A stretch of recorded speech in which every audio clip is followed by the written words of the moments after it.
Hello mga mi, for awareness po muna tayo ha. This little girl po ay narabis po siya. Actually siya po ay nakagat ng pusa sa bandang mukha po niya. And yan pong bata na yan ay hindi alam ng mga magulang na siya po ay nakagat at parang na walang bahala na lang po yung pagkagat sa kanya hanggang sa gumaling na po.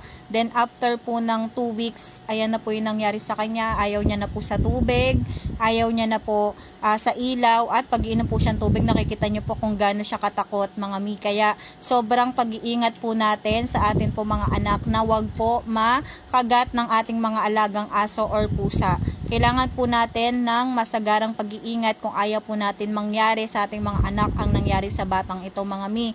Awareness po lalo na po ngayon na napakainit ng panahon, yung pong mga aso at alaga natin, mainit din po ang kanilang mga ulo, kaya po mag-iingat po tayo palagi at lagi po natin iingatan ng ating mga anak. Yun lamang po, maraming salamat. Please follow and share.